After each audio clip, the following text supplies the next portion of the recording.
For the Senate Education Committee meeting, we are going to have our hearing today on House Bill 2238. We will start out with an overview from our reviser, Tamara Lawrence.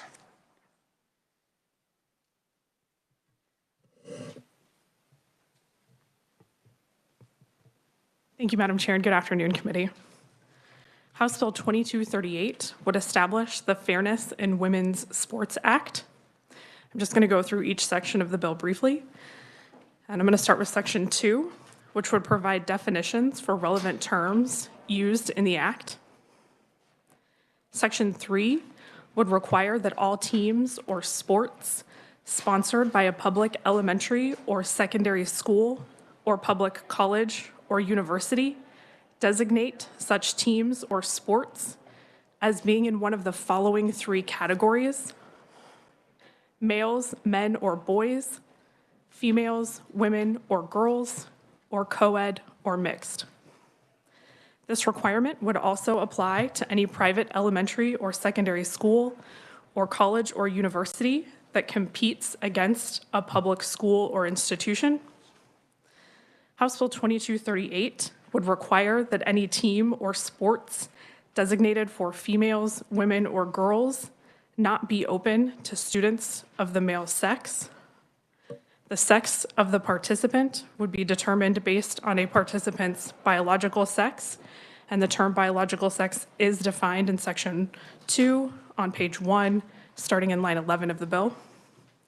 Additionally, the bill would require the State High School Activities Association, the State Board of Regents, and the governing body of any municipal university, community college, and technical college to adopt rules and regulations to implement the provisions of this act.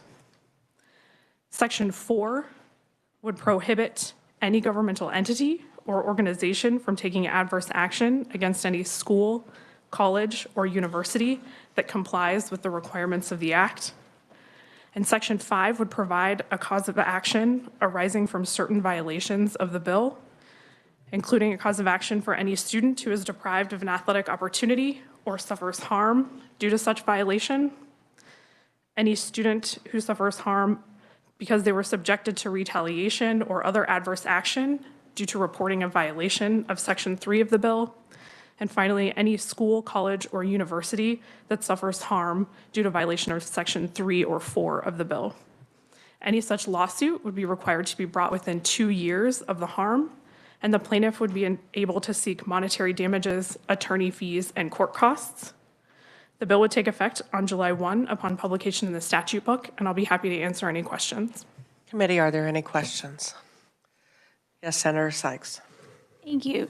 Tamara, this legislation is for kindergarten through college, but does it specify who would be in charge of those elementary, like determining whether or not someone was female or male? No, it does not. Thank you. Okay. Any further questions? Seeing none, we will. Thank you very much, Tamara, for that overview. So we are going to start with our proponents in person. And as you know, for those of you that have attended or participated with other Senate Education Committee meetings, we make sure that everyone has an opportunity that has turned in their testimony in time to testify. So given the number of folks that we have, we're going to start with proponent in person, then we'll move to proponent virtual.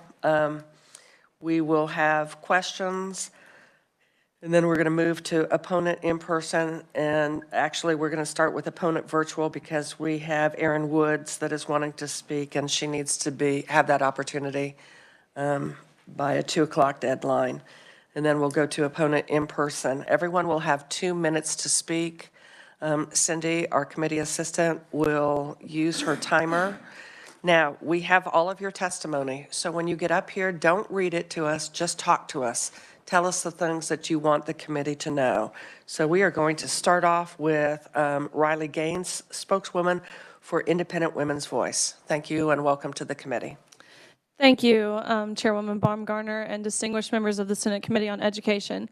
My name is Riley Gaines, and I am a spokeswoman for Independent Women's Voice, and I urge you to pass House Bill 2238. I was a recent graduate at the University of Kentucky, where I was a member of UK's swim team. I proudly finished my career as a 12-time NCAA All-American, a 5-time SEC champion, an SEC record holder in the 200 butterfly, making me one of the fastest Americans of all time, and a 2-time Olympic trial qualifier. On March 17th of last year, my teammates and I, as well as female swimmers from universities around the country, were forced to compete against biological male Leah Thomas. Thomas was allowed to compete in the women's division after competing as a member of University of Pennsylvania's men's swim team for 3 years. We watched on the side of the pool as Thomas swam to a national title in the 500 freestyle, beating out the most impressive and accomplished female swimmers in the country, including 3 Olympians and American record holders, whereas previously in the men's division, Thomas ranked 462nd at best. The next day, Thomas and I raced in the 200 freestyle, which ultimately resulted in a tie down to the 100th of a second. Having only one trophy, the NCAA gave it to Thomas and told me I had to go home empty-handed because Thomas had to hold the trophy for photo purposes. I was shocked, and I felt betrayed and belittled and reduced to a photo op. But my feelings didn't matter. What mattered to the NCAA were the feelings of a biological male. In 1972, Congress enacted Title IX to end unjust sex discrimination in all aspects of education, including college athletics. But by allowing Thomas to displace female athletes in the pool and on the podium, the NCAA intentionally and explicitly discriminated on the basis of sex. Although the NCAA claimed it acted in the name of inclusion, its policies, in fact, excluded female athletes, the very athletes whom Title IX was passed to protect. But that is not all. In addition to being forced to give up our awards and our titles and our opportunities, the NCAA forced female swimmers to share a locker room with Thomas, a 6'4", 22-year-old male equipped with and exposing male genitalia. Let me be clear, I'll wrap up.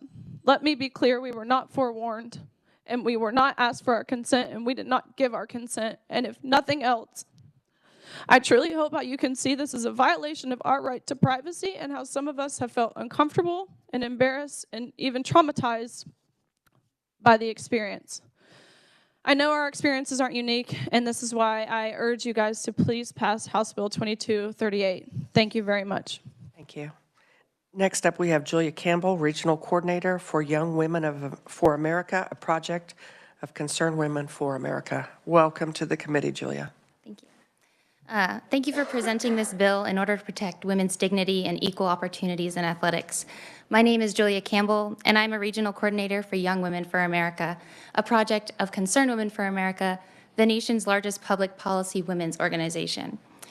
This bill is not only for the protection of women and girls in athletics, but also for the protection of all women who would be affected by the slippery slope of destroying the differentiation between biological males and females. Growing up, I did 9 years of ballet. Though I did not compete against a male in this art, I chose to sacrifice other opportunities and time with family and friends in order to be practicing. This means that time and dedication were given towards a goal that was already highly competitive. You work hard towards a goal because you know that there is a chance of reaching it. Now, what if that goal became unachievable? To quote a friend, a Division II soccer player and track runner who has trained her whole life, there is an absolute physical and chemical difference between male and female athletes. There are some middle school boys who are running the time I, a 22-year-old female, am running. But to imagine competing against a transition man who has hit puberty is unthinkable. I and many other women would have no choice or chance against competition. Women's sports needs to be protected, or else the measure of victory would be beyond the reach of biological women. To take this into a biblical context, the role assigned by God to men is to protect women, not trample on them by taking advantage of their giftings, dreams, and platforms. Having biological men in women's arenas only further pits men and women against each other. The two sexes prosper when they work in complementary tandem, not disparaging tension. Each should prosper in their own giftings, not sell themselves so short that they believe that they can only achieve success by taking the rewards of others.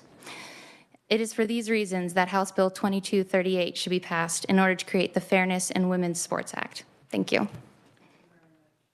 Thank you very much. Next up, we have Lucretia Nold, Policy Specialist, Kansas Catholic Conference. Welcome to committee. Good afternoon, Madam Chair and members of the committee. My name is Lucretia Nold. I'm with the Kansas Catholic Conference, and I represent the Kansas Catholic Bishops of Kansas. First and foremost, I want to remind everybody that the Catholic Church teaches and invites us to love and respect all individuals, regardless of even if they do not share our view and beliefs of human sexuality and the gift of what human sexuality is. My more theological reasons for support of this bill can be found in my written testimony, but today I want to talk to you about my personal experience of playing sports, which is roughly 30 years.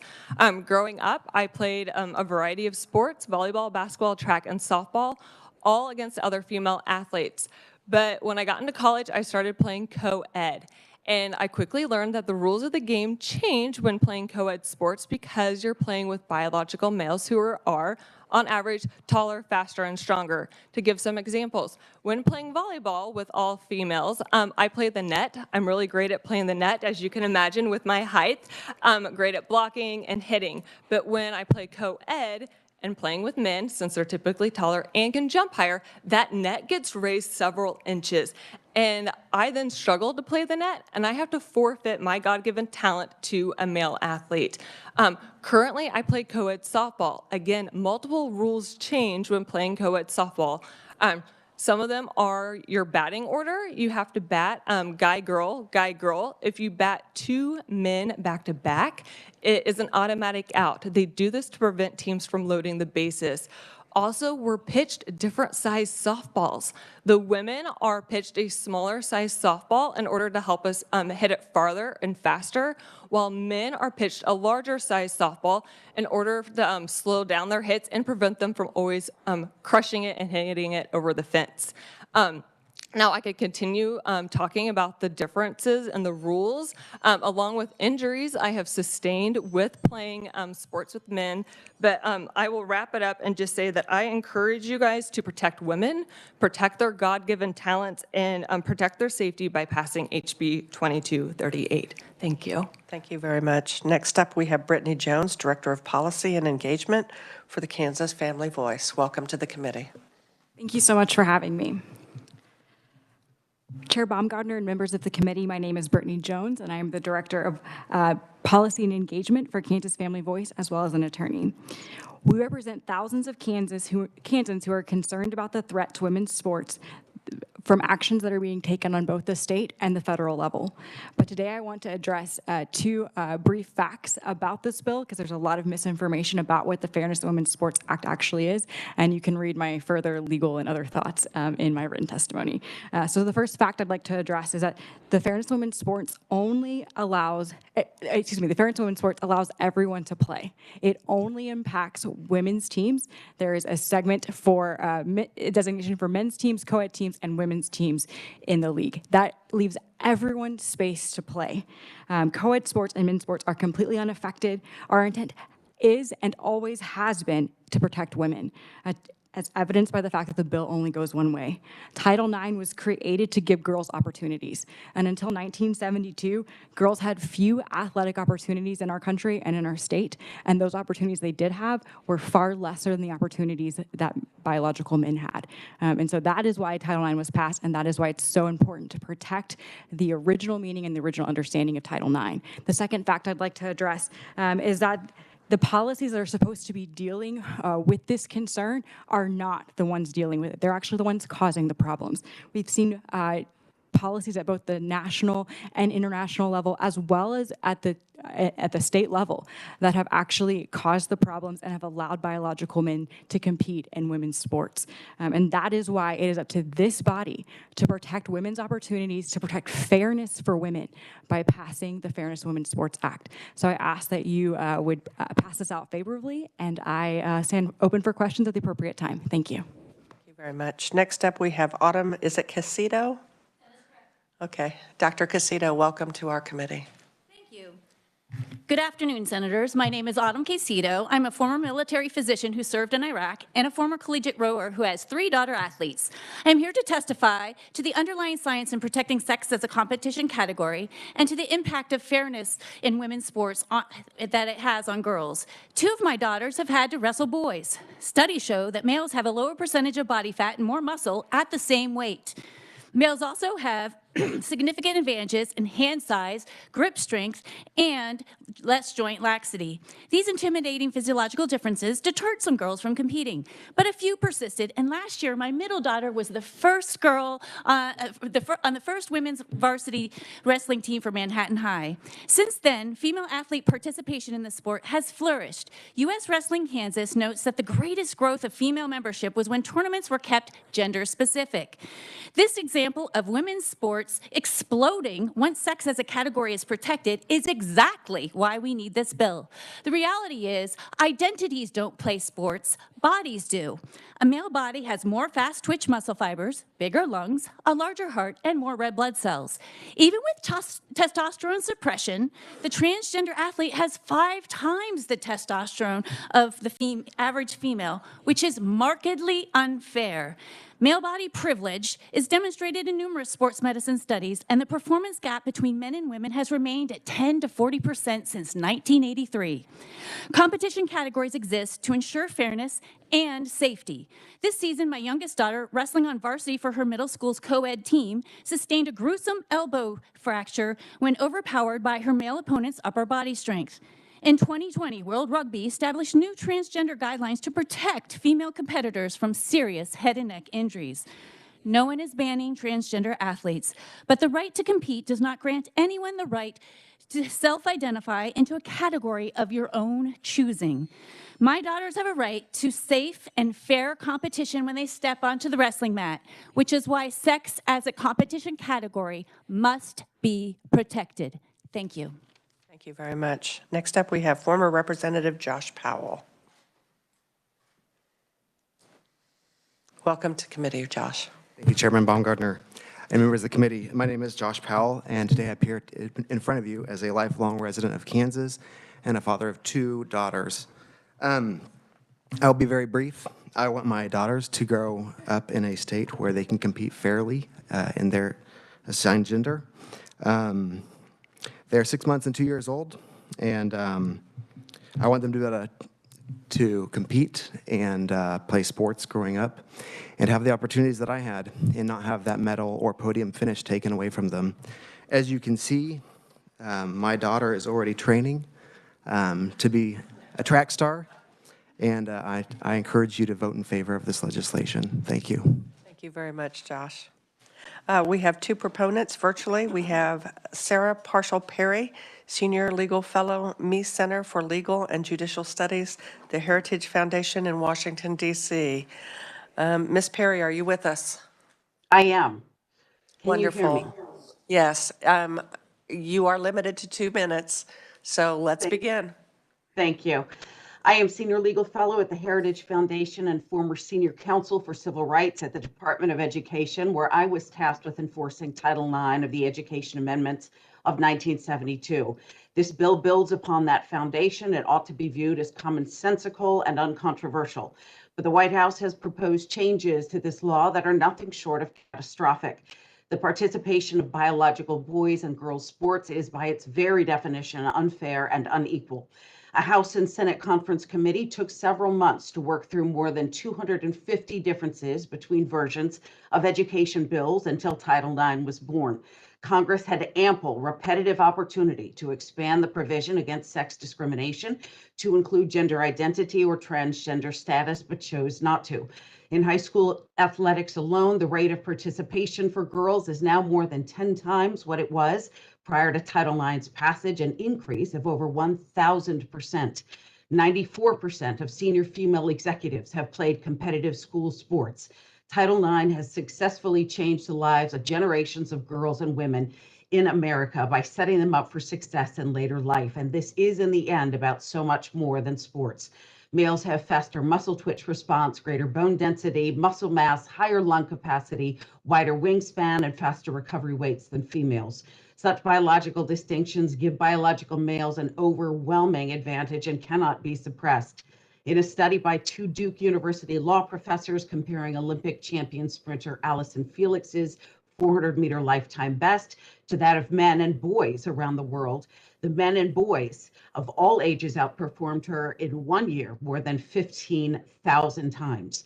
It would be ironic and wrong to enable biological males who declare themselves to be women based on their sense of a wholly subjective, malleable, and evolving gender identity to obtain an unfair and discriminatory advantage over biological women whose immutable, unchanging sex has been recognized for decades as worthy of protection under well-established federal law. Governor Kelly has already vetoed this bill's predecessor not once, but twice, and the upcoming rule change from the White House will perpetuate the very discrimination that this law was passed to prevent. The chamber has a critical opportunity to secure the hard-fought equality of girls and women in this state once and for all. And if a self-declaration of womanhood is enough to allow a boy to compete as a girl, what, after all, was the women's movement for? I thank the committee for allowing me to testify. Thank you very much, Ms. Petty. Excuse me, Ms. Perry. Last up, we have Matt Sharp, Senior Counsel, the Alliance Defending Freedom. Matt, are you with us? I'm with you. Thank you, Madam Chair and members of the committee. My name is Matt Sharp. I'm Senior Counsel with Alliance Defending Freedom.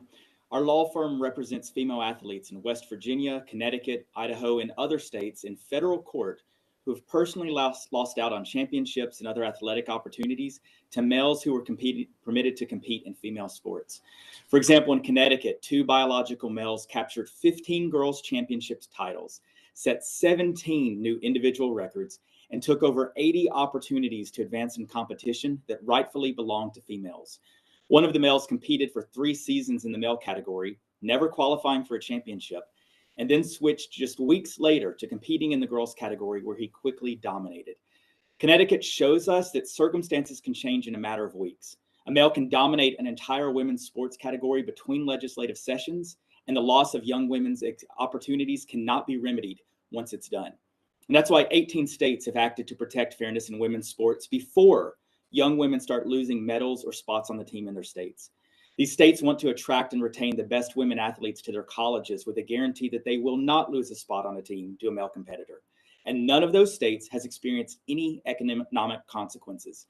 No lost NCAA tournaments, no boycotts, and no businesses leaving their states. Protecting fairness for women athletes fully aligns with both the U.S. Constitution and federal law, including Title IX. For example, the U.S. Supreme Court has held that schools and colleges can maintain separate programs for men and women based upon, quote, physiological differences between male and female individuals, exactly what HB 20, the bill today does.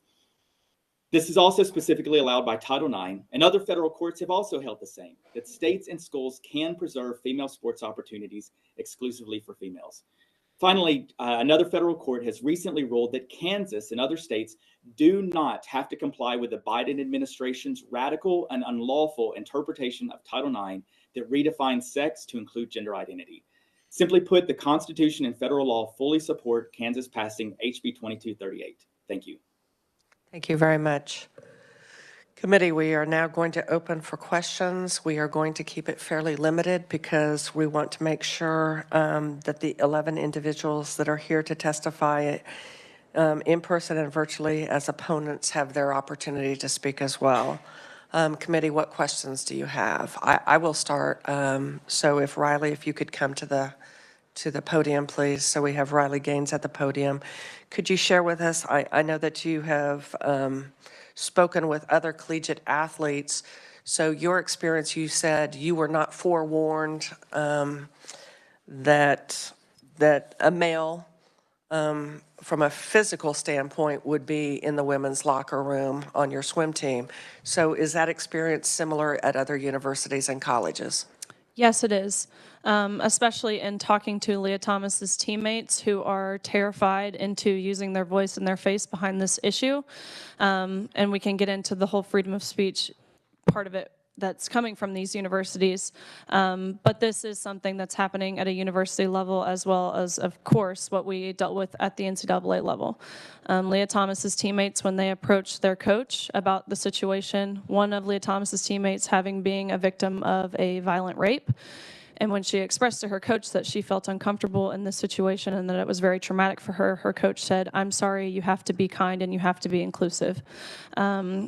When they sent an email, Leah Thomas's teammates, to their same administration saying that they felt uncomfortable seeing male genitalia in their locker room, their university responded back with, If you feel uncomfortable seeing male genitalia in your locker room, here are some counseling resources that you should seek. And then they were referred to the LGBTQ Education Center on campus to educate themselves on the oppression that these athletes were dealing with. So no one prioritized their mental health or their privacy or their safety. Thank you. Committee, what questions? We'll start with Senator Sykes. Hi, Riley. Thanks for being here. My question for you, I'm not an athletic director. I don't know, my kids played soccer, they swam early on, but a lot of these athletic federations are now making decisions. I know swimming has made that you can't do competitive if you haven't transitioned before age 12. So why are you asking legislatures who are not the experts in the area when we're seeing a lot of this coming at, different sports, specifically NCAA is taking on some of those recommendations as well? Well, there's lots of sports who are doing the exact opposite, including FIFA, including U.S. rowing. Their guideline is all you have to do is identify as a woman to play with the women, which in sports like soccer, you do have to worry about your physical safety. I was fortunate in swimming, there's no physical contact, and so I didn't have to be worried about injury, but these girls in these sports do. And so while some sports are taking the precedent in protecting women, not every sport is, but I personally believe every girl, regardless of which sport, regardless of which age, regardless of which division, deserves to be protected by the people who were elected to protect them.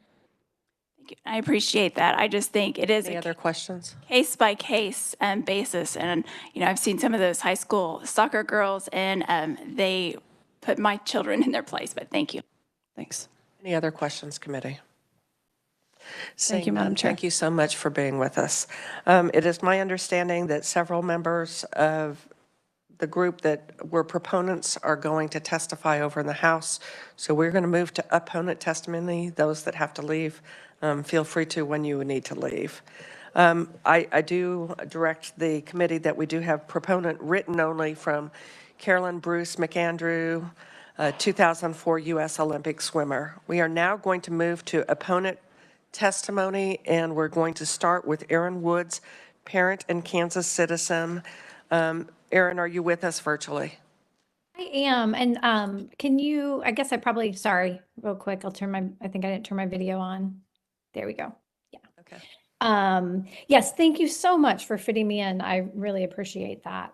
My name is Erin Woods, and I'm a parent of 2 recent high school graduates, and I'm here simply to share my perspective as a parent. I'm not a parent of a transgender child, but I can speak to the things that children need to be healthy and happy. They need to socialize with their peers, they need to try new activities, figure out what brings them joy and what they might be good at. And they need to be able to do those things in a situation and spaces where they feel comfortable and accepted for being themselves. From kindergarten on, both my son and daughter have participated in all sorts of activities provided by their schools, from sports to playing an instrument, newspaper, more. They grew from each of those experiences. They learned a tremendous amount from playing sports: commitment, self-discipline, teamwork, resilience. And I know a big part of that was because they were on teams where they felt a sense of belonging. My concern with HB 2238 is that it removes those opportunities from one very small minority group here in Kansas, transgender children. And I believe that they deserve the opportunity to learn and grow in comfortable, accepting spaces, to have afforded the same experiences as my own children. I am aware of the swimmer who won the NCAA championship, but also aware that there are sports governing boards that are learning every day from these rare instances and adjusting their rules as we learn more about the science of transitioning at different stages in life. And so I implore legislators to leave this role to those groups. And I'm also aware that KSHA already has rules in place for transgender athletes, and that there are very few, I've heard 2 to 3 transgender girls that are registered with KSHA. Because of privacy laws, we don't know who those girls are or where they live in Kansas, but we also don't know because they aren't making headlines for breaking records. They are just participating in an activity that brings them joy alongside their peers. So I just implore you, please do not take away these opportunities from our already vulnerable transgender youth. And I just believe that this outright ban that extends from kindergartners on up usurps the authority of KSHA and is not necessary. It just seems to be a solution in search of a problem that does not exist in the state of Kansas. So please focus on real issues facing Kansas kids like mental health and fully funding special education. And please vote no on HB 2238 and stop what just kind of feels like the vilification of a very small population of vulnerable trans kids. Thank you very much. Thank you. Next up we have, is it Riffle? It says Riffle, Kansas citizen. I don't have a... Hi, yes, my last name's Riffle. Can you hear me? We can, yes, thank you. Hi, so my name is so, okay. Am I good to begin?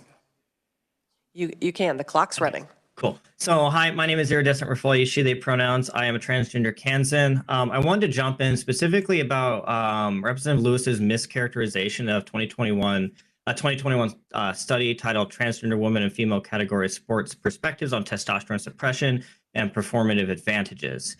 This was said on the House floor. However, Rep. Lewis cleverly left out the conclusion of the study, which reads, "Thus we argue against universal guidelines for transgender athletes in sport and instead propose to each individual sport federation evaluate their own conditions for inclusivity, fairness, and safety."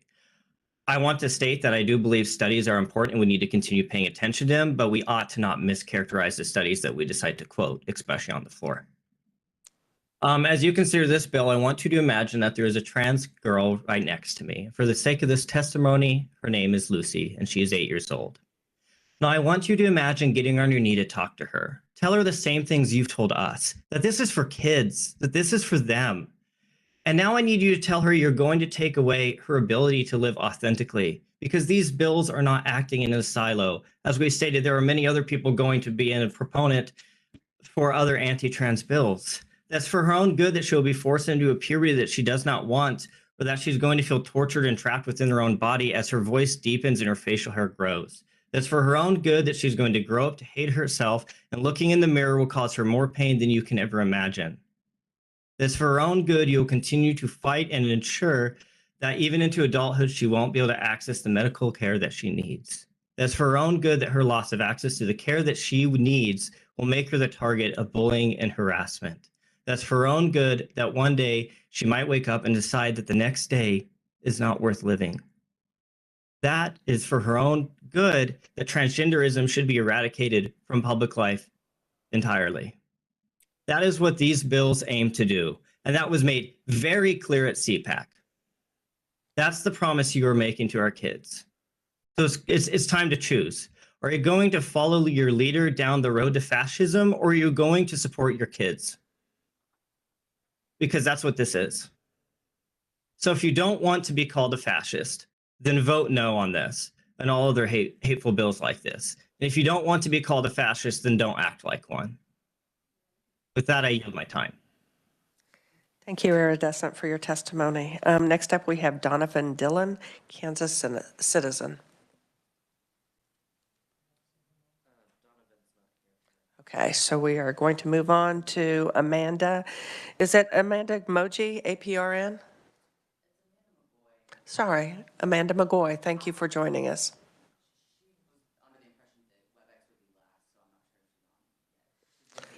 Okay, I appreciate that.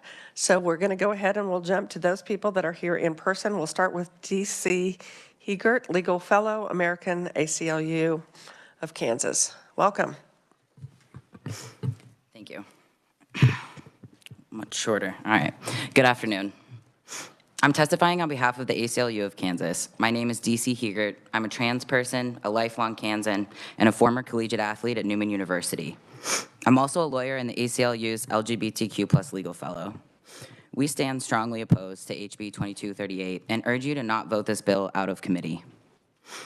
Proponents of this bill have said that it is about fairness, alleging it will protect cisgender girls from losing out on trophies and athletic scholarships. But in the 3 years since the Kansas legislature first introduced a bill similar to this, there has been no evidence of trans athletes causing any harm in Kansas sports. But there is clear evidence that this bill causes harm to trans youth in our state and to all girls who play sports. In addition to these social harms, this bill clearly violates the law. Because this bill singles out trans people for different treatment based on sex and trans status, it violates the 14th Amendment and Title IX. This means that should this bill pass, Kansas will not only likely face litigation by private parties, but also by the federal government, which would open the state up to substantial litigation costs and put its federal education funding at risk, an estimated $1.6 billion for this fiscal year. This bill is rooted in falsehoods and stereotypes, violates Kansans' civil rights, risks costing the state hundreds of millions of dollars, and harms Kansas kids, just to address a problem that plainly does not exist. You may not understand what it means to be trans, and people often fear what they don't understand. But trans people have given you no reason to fear us. We are just people trying to live our lives. However, you have given trans people valid reason to fear you. This bill is one of 378 anti-LGBTQ bills the ACLU is tracking nationwide, and one of 12 anti-trans bills in Kansas. Imagine for a second being a young trans kid in Kansas, hearing about all these bills attacking their rights. Imagine for the third year in a row, your legislature tries to ban you, I'll wrap up, tries to ban you from playing sports. Is this the message we want to send our Kansas kids, that they are not welcome here? Please stop attacking trans kids in our state who just want the opportunity to play sports with their friends. They deserve better than this. We urge you to vote no. Thank you. Thank you. Next up, I have Dr. Brianna, is it McGove? McGue, thank you. Thank you for being here today, Brianna. Thank you so much for the opportunity to testify. My name is Dr. Brianna McGue. I'm an assistant professor at the University of Kansas School of Social Welfare and co-founder and director of the Center for LGBTQ Research and Advocacy. I testify today in a personal capacity and not on behalf of the University of Kansas. I testify as an expert in the field of LGBTQ mental health with years of experience conducting research and offering mental health services to LGBTQ people. Drawing from this experience and expertise, I would like to strongly encourage you to oppose this bill. The key takeaway of this testimony is that this bill is harmful to the mental health of transgender youth. A robust body of research has found that participating in sports is good for the mental health of all children. And these benefits are particularly strong for transgender youth who routinely experience bullying and victimization in the context of their schools and families. Furthermore, this bill has the capacity to harm transgender youth who aren't even interested in participating in sports because it serves to codify stigma and discrimination against transgender people in our laws. Bills such as this have been linked to increased risk for depression, anxiety, and suicidality for transgender people. In sum, this bill is harmful for the mental health of trans kids. It serves to restrict their equitable access to healthy activities, as well as codifies stigma and discrimination against transgender people. And for these reasons, I would like to strongly encourage you to oppose the bill. Thank you. Thank you for sharing today. Next up, we have Erica Ramirez, Director of Operations, Mid-America LGBT Chamber of Commerce. Thank you for being here today, Erica. Thank you. First and foremost, I think it's important to recognize that suicide is a second leading cause of death for all people ages 10 through 24. And the LGBTQ plus community is 5 times more likely to attempt suicide than their heterosexual peers. My name is Erica Ramirez. I'm a member of the LGBTQ plus community, a sports official, a coach, a member of higher education, but most importantly, I am here. I am here to oppose HB 2238. Representing Mid-America LGBT Chamber of Commerce, I speak for over 480 businesses, some of which are the largest employers in Kansas. And we are against this attack on transgender youth, shrouded in the guise of protecting our daughters. Bills like this tell the LGBTQ community, our friends, our peers, and these economic dollars that they are not valued in Kansas. Those individuals are leaving Kansas with all the talent they have with them because of these bills that are short-sighted and dangerous. People will argue that allowing transgender athletes to participate in sports is unfair to cisgender athletes and pose a risk to women. As you already stated, this is not in any sort of scientific evidence. Furthermore, many sports associations have already developed guidelines and policies for accommodating transgender youth. This issue is much more about college scholarships and who wears the medal on what podium. It is about creating a more inclusive and accepting society for all individuals, especially those who are already marginalized and stigmatized. I am in opposition of this bill because I know sports are so much more about these medals and these scholarship opportunities. It is about what we learn every single day. It's about what we are teaching our children every single day. And by passing this bill, you're teaching them that they are not welcome and they cannot grow up to be the people they are meant to be. And that is not okay. No matter what way you cut it, whether you're looking at it as a sports official, as a coach, or even as a parent, you are telling a child, an innocent child, no. And even if you're saying, sure, there's a co-ed league coming, that's not true either. These athletes will not be able to compete with other schools until all these schools have these co-ed leagues. So you're telling them no, and that is not okay. Thank you. Thank you very much. Next up, we have Reverend Annie Ricker, Board Chair of the Kansas Interfaith Action. Welcome to the committee, Annie.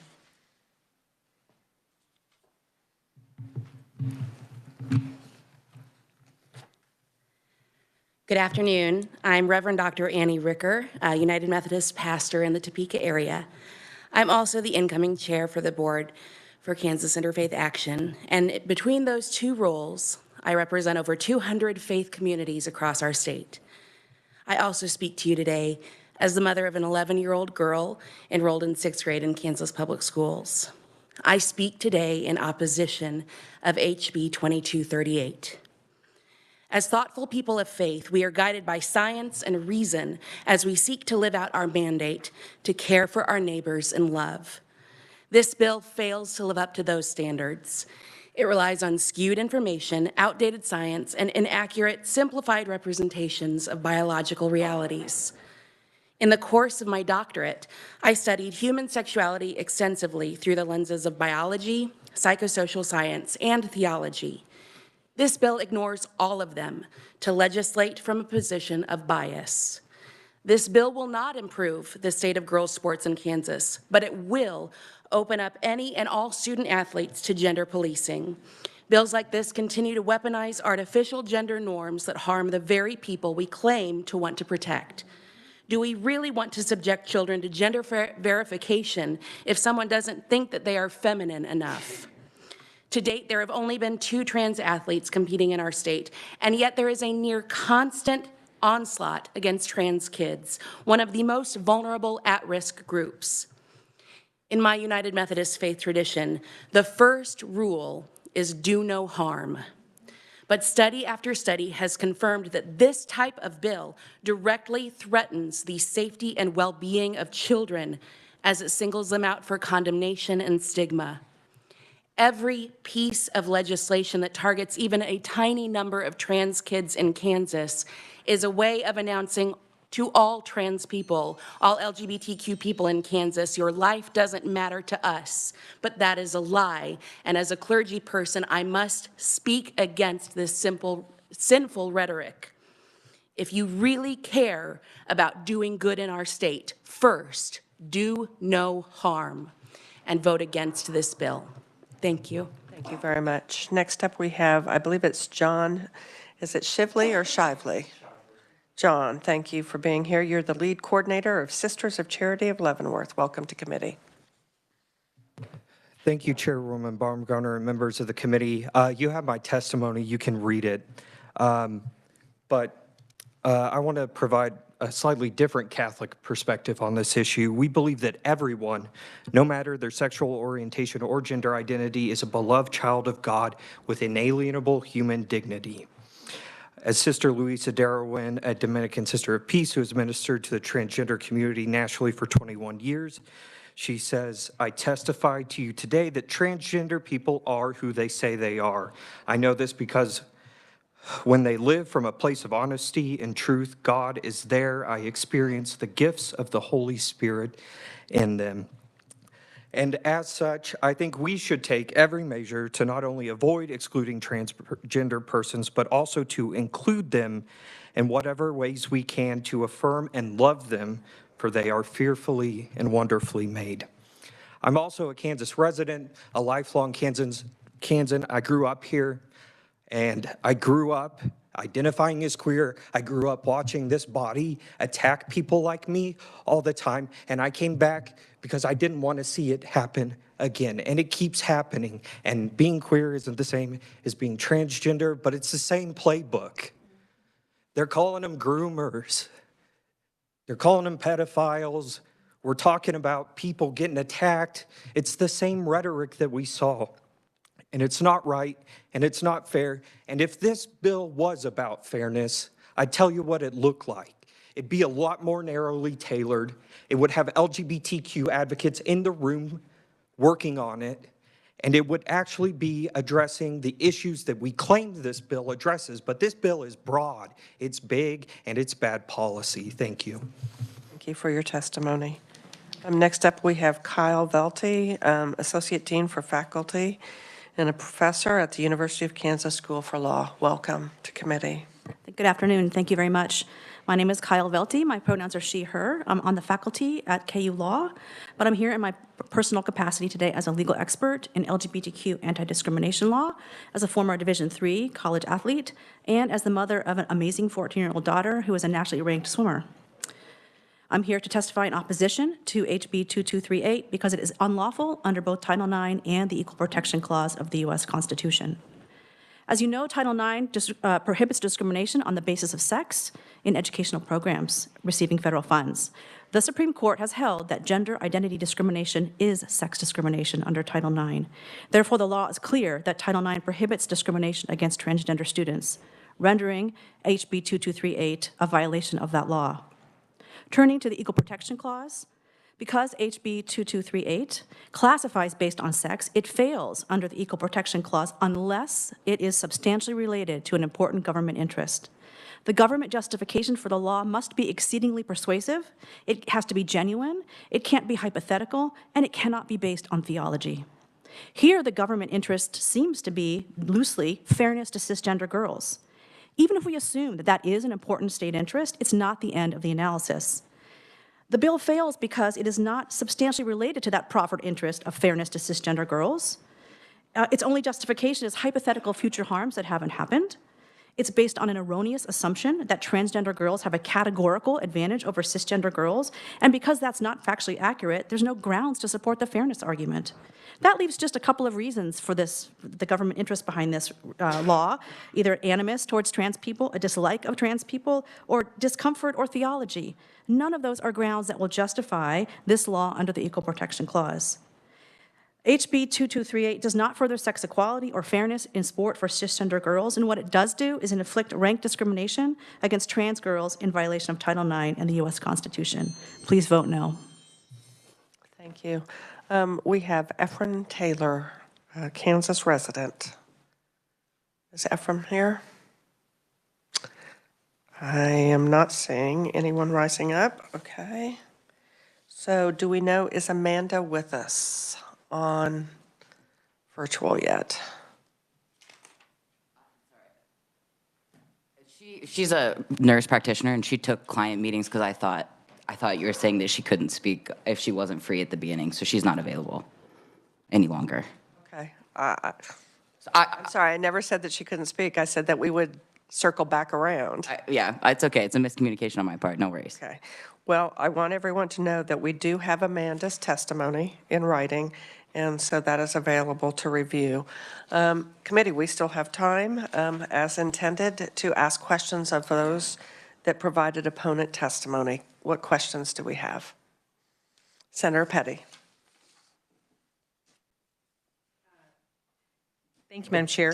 I have a question for Kyle. Hello. Hi, thank you for being here. As I was listening to your testimony, you mentioned that there was no justification under equal protection law, and I was curious as to whether there have been any lawsuits that have been filed in other states concerning this same type of legislation. There has been. There's been. Please, I need you to just introduce yourself in your response. Kyle Velty. And the question was about lawsuits challenging laws like this. There have been several lawsuits filed around the country, not just for these kinds of laws, but also against school districts who have non-inclusive policies for transgender athletes, even if there's a state law or not a state law. And most courts that have considered the Title IX and the equal protection issues around trans girls playing on girls' sports teams have held in favor of the transgender girls. There has been a recent case out of West Virginia where the court held that a bill like this was enforceable, but it has been appealed to the Fourth Circuit, and the Fourth Circuit said, not so fast. We're going to put an injunction on that decision, and we're going to let that trans girl actually compete this spring, and we're not going to put into effect that court holding in West Virginia. So that is on hold for the moment until we can get to a real trial on the merits for that. Thank you. Committee, other questions? Yes, Senator Erickson. Thank you, Madam. Excuse me. Thank you, Madam Chair. This is for DC. I'm sorry, Hegert. Hegert. Yeah, okay. DC Hegert. Okay. Thank you so much for being here. I just have a quick question. I believe you said that there's clear evidence that this bill causes harm. Can you be more specific? Yeah, so I was referring to the research that has been done specifically in Kansas and also national research. I can actually provide you with a fact sheet from another person who spoke, Brianna Magoo, the Center for LGBTQ Research and Advocacy at KU School of Social Welfare, has a fact sheet that speaks to the harms that these bills cause. But the specific harms that I'm talking about are the mental health implications that this has for trans youth, and then also the decreased participation that occurs when policies like this are adopted. So whether that's like what Kyle was mentioning at a state or like at a high school level, if they adopt a policy like this, or when a state law like this has been adopted that bans trans kids, it actually correlates to a decrease in participation by all girls and women in sports. And I'm happy to provide you with that research. Thank you. That would be nice. And Madam Chair, if no one else has any other questions, I do have another one for a different You have other topic. questions. And is it Dr. Magoo that you have that information? Actually, if you email it, can you email that to our committee assistant? And that way it will be a part of the testimony and it will be included for everyone. Okay, thank you. So getting back to Senator Erickson. Thank you, Madam Chair. And this is for Dr. Magoo. Thank you, Dr. Magoo, for being here and for your testimony. I believe you said that bills like this are harmful to the mental health of trans youth. And my question to you is, are you concerned at all about the mental health of the biological girls that are affected by these policies? Yes, I'm Dr. Brianna Magoo, has specified. And of course, I think the mental health of all children is important. That said, point one, I think disproportionately transgender youth experience adverse mental health consequences of stigma and discrimination. And I don't think the literature is particularly compelling that cisgender girls are harmed by these policies. And to that end, since typically we still are seeing these opportunities to participate in sports, as several of my colleagues have testified, we are not yet seeing any sort of damage or harm of transgender youth participating in these sports. I, in my capacity as a mental health professional, have not seen compelling documentation that cisgender girls are harmed by these policies. Thank you, Madam Chair. I just found it interesting that Riley Gaines' testimony about her teammate that was violently raped and then subjected to male genitalia in the locker room that troubled her would speak otherwise. Thank you, Madam Chair. Committee, I'm not seeing any other questions. I want to thank everyone for doing their best to abide by the 2-minute rule so that everyone had an opportunity to speak. There is opponent written only testimony. Has that been uploaded? Okay, so Cindy's going to work to make sure that that gets uploaded. We'll probably have it by tomorrow. Committee, tomorrow we do have a hearing on Senate Bill 2080, virtual school assessments. Excuse me, that's not Senate Bill. That would be House Bill 2080, and also House Bill 2322, the definition of children with disabilities. Thank you all for joining us. We are adjourned.